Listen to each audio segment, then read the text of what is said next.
A white two-story wooden house stood in a quiet residential area on the outskirts of Boston. A well-tended flower bed adorned the entrance, where the last flowers of the season bloomed resolutely before winter. Judy Williams, who lived in this house, stood at the kitchen island, writing plans for her anniversary dinner in her notebook. 15 years, she murmured. Her voice held a touch of sentiment and a hint of weariness. Judy was an agent who was becoming successful at a local real estate company. With her glossy chestnut hair that reached her shoulders and her habit of always wearing proper suits at work, she was highly trusted by her colleagues. The photo hanging on the kitchen wall captured Judy and her husband Thomas looking happy. Thomas, with his grayish-blue eyes, worked as a middle manager at an investment bank in Boston. His handsome features, intellectual air, and occasional boyish smile were what had attracted Judy to him. From the outside, they appeared to have a perfect marriage. Good jobs, a lovely home, and mutual understanding, at least, that's how it seemed. But recently, there had been changes in Thomas. Previously returning home by 6 in the evening, he had for the past few months been arriving at 9, sometimes even after 10. Judy outwardly showed understanding when he explained, "Work is busy." However, she felt uneasy about how he'd become inseparable from his smartphone, even taking it with him to the bathroom. Weekends too saw an increase in him going out for work engagements, noticeably reducing the time they spent together. Conversations dwindled, and a subtle tension. Can you imagine making $10,000 a month just from YouTube, all from home? That's exactly what I did with Reddit Stories. No face, no voice. Check the link in the description if you're curious. And had begun to pervade their bedroom. Still, when Thomas suggested dinner at the upscale restaurant, Le Chateau, for their 15th wedding anniversary, Judy's heart leaped. Le Chateau was the most difficult-to-book high-end French restaurant in Boston and the place where they had decided to get married. Thomas had remembered that special place. "We still have a chance," she thought, as hope returned to her eyes. "What do you think? Does this dress still suit me?" Judy asked her best friend Martha on the phone. On the smartphone screen was an image of Judy wearing a black cocktail dress she had purchased 10 years ago. "You look fabulous." "Thomas will surely faint." Martha's voice was cheerful, but quickly shifted to a serious tone. "But, Judy, are you really okay? Thomas lately seems—" "Don't worry," Judy interrupted her friend. "Marriages go through different phases. This is just one of them. Our relationship will surely improve with the anniversary." After hanging up, Judy gazed at the dress she had taken from the closet. She had done everything to protect her marriage with Thomas. She had perfectly managed both housework and her job, trying to accommodate his hobbies and interests. Yet, she felt his heart gradually drifting away. On the day of their anniversary, unusually, Thomas came home early. After showering and changing, he waited for Judy in the living room. When she appeared in her black dress, Thomas's eyes lit up slightly. "You look beautiful," he said, presenting a small jewelry box. When Judy opened the box, inside was a diamond necklace with a delicate design. "Thomas, this is lovely." She hugged her husband with emotion. Thomas smiled and embraced her back.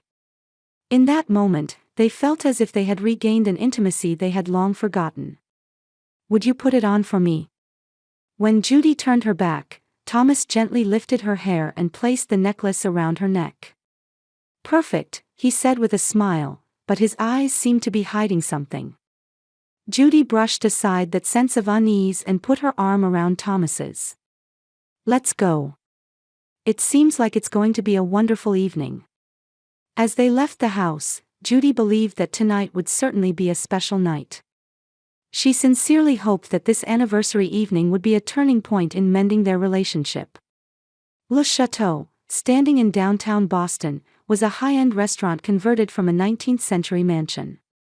Soft light streaming through stained glass windows gently illuminated antique furniture and paintings. When Judy and Thomas arrived, a uniformed male staff member opened the door and greeted them courteously. "Mr. and Mrs. Williams, we've been expecting you." After checking in at the entrance, senior waiter Arthur guided the two.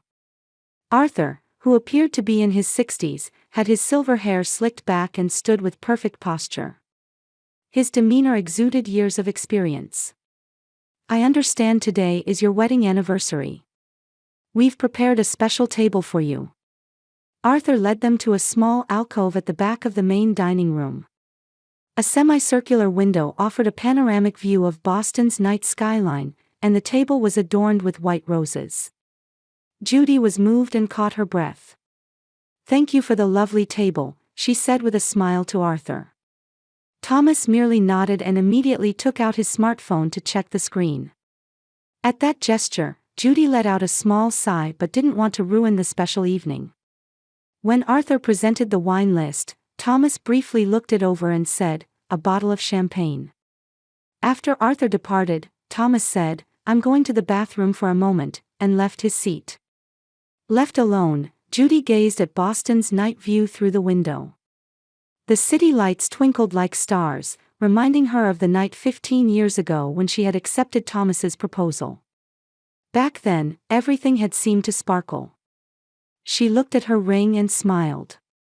About 10 minutes later, Thomas returned. He seemed somewhat restless and took out his smartphone again. "Work contact?" Judy asked, and Thomas hurriedly put his phone away. "Yes, there's a bit of a problem going on. But I'll try not to think about it tonight." The champagne was brought over, and they toasted. The sound of their glasses touching resonated in the quiet space. Judy gathered her courage and began, "Thomas, lately I've been feeling a distance between you and me." Thomas momentarily showed a surprised expression but quickly regained his composure. "What do you mean? You come home late, you're hardly ever home on weekends. And you've become inseparable from your smartphone," Judy said quietly. "Is there a problem?" Thomas let out a deep sigh. "It's just that work is busy. A new project has started, and everyone's working desperately. There's nothing for you to worry about." He smiled gently, but his eyes weren't smiling. Judy didn't pursue it further. She didn't want to argue tonight. "I understand. But I want us to have a relationship where we can talk more." Arthur brought the menus. Today's chef's recommendations begin with a duo of lobster and foie gras, and the main course is Wagyu filet with truffle sauce. Thomas closed the menu and ordered the chef's tasting course for two. Judy was surprised. The chef's course was the most expensive menu at Le Chateau. "It's a special night," Thomas said. "And let's have a special wine too." He pointed to a 2015 Romani Conti on the wine list. Judy's eyes widened. It was a wine that cost several $1,000s a bottle. "Thomas, such an expensive wine." "It's fine," Thomas interrupted. "We can indulge ourselves tonight, can't we?" Arthur noted the order and gracefully departed. Thomas looked at his smartphone again and said, "I'm going to the bathroom again." This was the second time. Judy found it a bit suspicious, but she was more concerned about his extravagance. While they were affluent, this was the kind of expense that the normal Thomas would call wasteful. While Thomas was away from the table, Judy took a sip of champagne and pondered. Could it be that Thomas was feeling guilty about something? Or did he just want to make their anniversary special? As she was deep in thought, Thomas's smartphone vibrated. The screen of the phone on the table lit up momentarily, displaying part of a message, "Tonight is the last night. Tomorrow begins our new life," from a sender named Rachel. Judy felt as if her heart had stopped for a moment. She looked away from the phone and tried to calm herself. Various possibilities raced through her mind. Was Thomas having an affair? Or did this mean something else?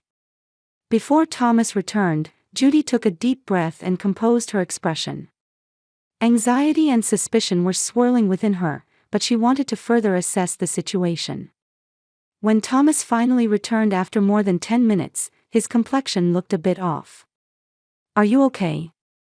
Judy asked, and Thomas replied, "Just a bit tired." The appetizers were served.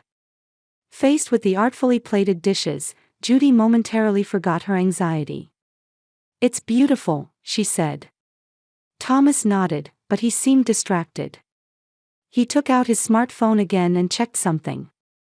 While starting on her appetizer, Judy tried to engage Thomas in conversation. Memories from their student days, failed first date stories, episodes from their honeymoon. All were precious memories for the two, but Thomas's responses were thin, occasionally answering absent-mindedly with just a "yeah."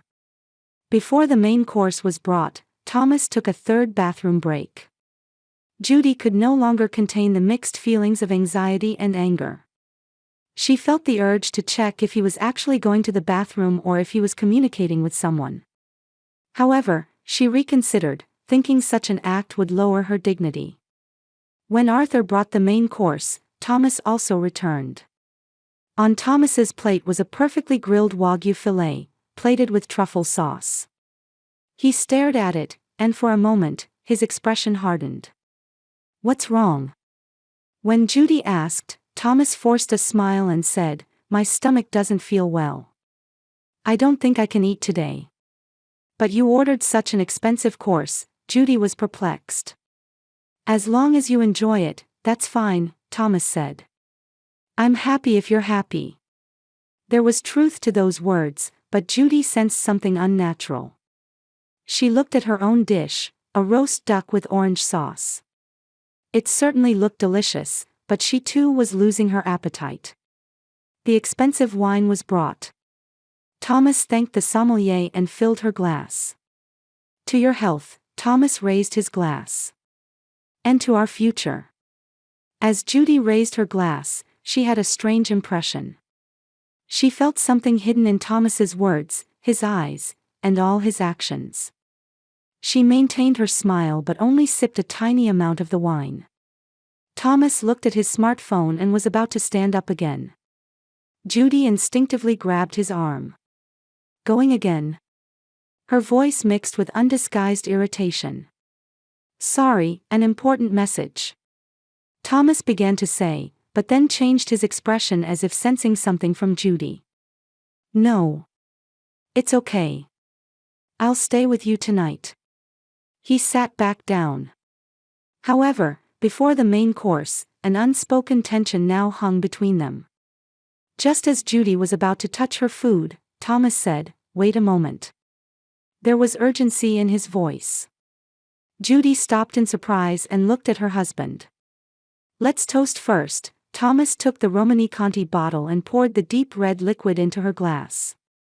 After pouring into his own glass, he raised it with slightly trembling hands. "To our 15 years of marriage." Judy looked into her husband's eyes. There was some indescribable emotion residing there. Tension, anxiety, or fear. She couldn't read it. She only knew for certain that these were not the gentle, calm eyes of Thomas that she was used to.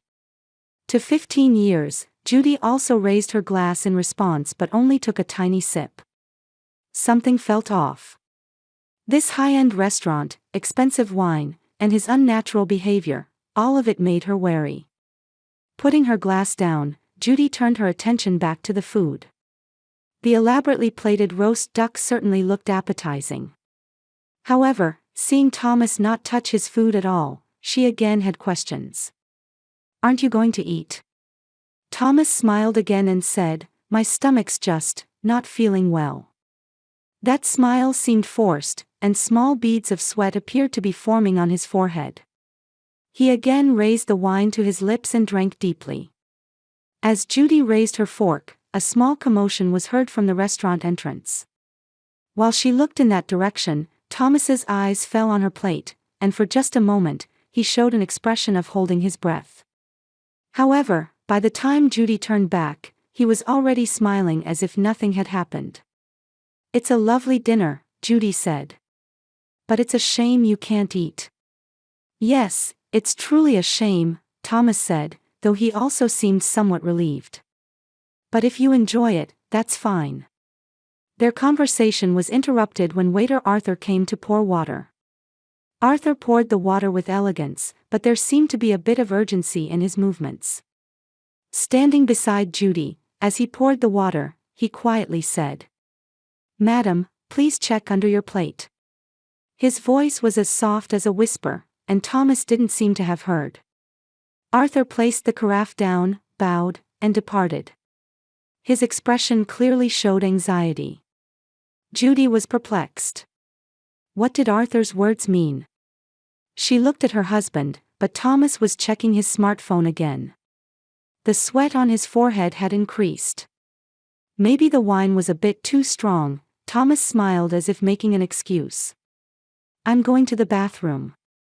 The moment he left his seat, Judy's heart began to race. Arthur's words repeated in her head. "Please check under your plate." Under the plate. Why? After confirming that Thomas's figure had disappeared into the back of the restaurant, she carefully lifted her plate slightly. And she gasped. A small piece of paper was tucked under the plate. Trying not to be noticed by those around, Judy quickly slid the paper under her napkin. Her hands were shaking. She opened the paper in the shadow of the napkin and read the words written there. "There is poison in this dish. Do not eat it under any circumstances. Your husband is trying to kill you." It felt as if the world had stopped for a moment. The words echoed in Judy's mind. Poison. Thomas is trying to kill me. A joke? A prank? Or? Her hands shook more. The message displayed on the smartphone, Thomas's unusual behavior, the high insurance payout, all the pieces began to form a terrifying picture. She remembered that 6 months ago, at Thomas's suggestion, she had significantly increased her life insurance coverage. "It's for just in case," he had said. The restaurant's luxurious interior suddenly felt like a prison confining her. Judy tried to take a deep breath, but her chest felt tight. She couldn't tell if this was reality or a nightmare. The sound of Thomas returning was heard. Judy hurriedly slipped the piece of paper into her handbag and tried to act as if nothing had happened. However, the blood had likely drained from her face, and she couldn't hide it. "What's wrong?" Thomas asked as he sat down. "You look pale." "It's nothing," Judy tried to smile, but she knew herself how unnatural that smile must have looked. "I'm just a bit tired." Thomas seemed relieved. "I see, understandable. You've been busy lately." He took the wine and tried to pour into her glass. "Would you like a bit more?" "No, thank you," Judy quickly replied. "Actually, my stomach is also a bit." "I see," Thomas said. A moment of panic flashed across his expression. "But, it's such a special dish. Won't you try eating a little?" Judy felt terror at those words. Was he really trying to get her to eat a poison dish? Why? Why would her husband do such a thing? "Actually, my stomach is starting to feel bad too," Judy said. What a shame for such a special dinner. An urgency appeared in Thomas's expression. "I see, but since we're here, maybe just one bite." "I'm sorry," Judy stood up. "I'm going to the bathroom for a moment." She managed to move her feet and headed for the ladies' room. As soon as she closed the door, Judy darted into a stall and, with violently trembling hands, took out her smartphone. She dialed her best friend Martha's number. "Martha." As soon as the call connected, she whispered, "Something terrible is happening." "What is it?" "Judy, calm down," Martha's voice was filled with concern. "Thomas.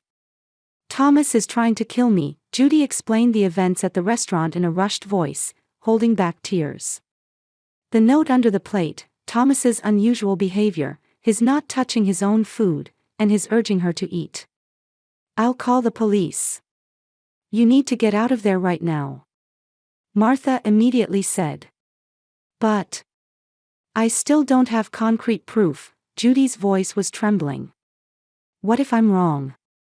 What if this is some kind of malicious prank?" "Judy, you shouldn't take the risk," Martha said. But if you want more evidence, ask for help from the restaurant staff. Especially the waiter who gave you the note. I'll do that, Judy said. I'll try to gather a bit more evidence. But I'll contact you right away if anything happens. After hanging up, Judy stood in front of the mirror and stared at her face. It was white, and her eyes were wide with fear. She took repeated deep breaths, trying to regain her composure. Before leaving the bathroom, she once again took the piece of paper from her bag and reread the words. Your husband is trying to kill you. Those words had a terrifying realism. Judy put the paper back in her bag and straightened her shoulders. She needed to keep a cool head and act calmly. She couldn't run away just yet. First, she had to gather evidence and find a way to escape safely. Who would have thought her life would be in danger in such an unexpected place? Judy took one last deep breath and left the bathroom. 15 years of marriage with Thomas. Shared memories, joys, sorrows. Were they all lies? Or had something changed him? As Judy returned to the restaurant floor, she tried to suppress her trembling hands. When Judy returned to the table, Thomas was nervously looking at his watch. As she sat down, he put on a forced smile. Are you okay? You took quite a while. Yes, just a bit, Judy pretended to be calm and looked at her plate. Actually, my stomach is starting to feel bad too. It's a shame for such a special dinner. A panicked expression appeared on Thomas's face. I see, but since we're here, maybe you could try eating just a little. The chef put his best effort into this dish. I can't right now, Judy said. Maybe we can take the food home and eat when I feel better. Let's have it to go. Thomas's face visibly paled. To go. Such high-end cuisine isn't suitable for takeout. Besides, it's our 15th anniversary dinner, Judy retorted. I'd at least like to thank the chef. Before Thomas could respond, Judy beckoned Arthur. Excuse me, could we meet the chef? The food looks beautiful, but unfortunately, we're both feeling unwell. Arthur glanced at Thomas for a moment. Of course. The chef is very busy at the moment, but a brief greeting should be possible. Please, this way, he gestured for Judy to follow. I'll come too. Thomas started to stand, but Arthur politely interrupted. I apologize, but for hygiene reasons, we can only escort one guest at a time to the kitchen area. She'll be back shortly. Thomas showed a dissatisfied expression but returned to his seat. Judy followed Arthur. While they appeared to be heading to the kitchen, they actually entered a staff corridor. Once in a place out of sight, Arthur stopped and turned to face Judy. His expression was serious. Madam, your husband was at this restaurant yesterday, he said quietly. He had a long conversation with Chef Carlos, and afterward, I witnessed Carlos receiving a large sum of money. Judy's heart raced. For what purpose? I'm not entirely sure, but I saw Carlos taking a special seasoning and adding something to the dish for a specific table number. Arthur took out his smartphone from his pocket and showed Judy an image. It captured Thomas handing something to a man who appeared to be Carlos. I took this photograph secretly. I wasn't certain, but I felt it was a suspicious movement. Judy gasped. My dish has. Yes. Carlos added a special seasoning only to your duck dish. Nothing was added to your husband's dish, Arthur continued with a serious expression. I've worked at this restaurant for over 30 years. I've seen many things, but this is the first time I've seen something like this. I was unsure whether to report it to the police, but the evidence was insufficient. Evidence, Judy murmured. Could I take a portion of the dish with me for testing? Arthur nodded and produced a small container. I was thinking the same thing. He quickly returned to the dining area and transferred a portion of Judy's food into the container. Please use this as evidence. Carlos will never confess. I believe he and your husband are conspirators. Judy suddenly took out her smartphone. "Actually, I'm recording this conversation," she said. Arthur looked surprised but quickly showed understanding. "That will also be good evidence." "Thank you, Arthur," Judy said with heartfelt gratitude. "If you hadn't warned me." "Don't worry about it," Arthur said. "However, be careful tonight. It would be good to leave early, pretending to have a marital dispute. And never be alone." Judy nodded and took a deep breath to compose her expression. "I have to act." Arthur returned Judy via the original route, behaving as if they had just finished a brief meeting with the chef. "I will convey the chef's apologies," he said in a loud voice. Judy returned to the table where Thomas was waiting. He seemed to have already settled the bill. "The chef?" Thomas asked. "He looked very busy," Judy said. "But when I told him I was feeling ill and couldn't eat the food, he seemed apologetic." Thomas appeared somewhat relieved. "I see. Then, shall we go home?" "Yes, let's do that," Judy agreed. She put the container in her bag and linked her arm through Thomas's. Inside, she was trembling with fear, but outwardly, she played the role of a calm wife. As they left the restaurant, Arthur saw them off. He gave Judy a small nod, and she nodded back slightly. Getting into the car, Thomas let out a long sigh. "It's a shame about our anniversary." "Yes," Judy agreed. "But when you're not feeling well, there's not much you can do." The car was enveloped in silence. Watching the city lights flow by outside the window, Judy contemplated her next actions. In her bag were a sample of the potentially poisoned food, a recording of her conversation with Arthur, and a copy of the photograph he had given her. If she took these pieces of evidence to the police. While driving, Thomas occasionally glanced at Judy. There was something unreadable in his expression. Anger, disappointment, or some other emotion. Upon arriving home, Thomas parked the car and turned off the engine. He turned to Judy and put on an unnatural smile. "You should rest well tonight. I hope you feel better tomorrow." "Yes," Judy agreed. "You too." She hoped her voice wasn't trembling. Tomorrow, she planned to go to the police. Tonight, she just had to act as usual to not arouse Thomas's suspicion. Entering the house, Judy said, "I think I'll lie down," and headed for the bedroom. Thomas remained in the living room and turned on the TV. Closing the door, Judy immediately sent a message to Martha. Collected evidence. Going to the police tomorrow. Acting as if nothing happened tonight. A reply came immediately. Be careful. Contact me right away if anything happens. If necessary, I'll come pick you up now. Judy hid her smartphone under her pillow and closed her eyes.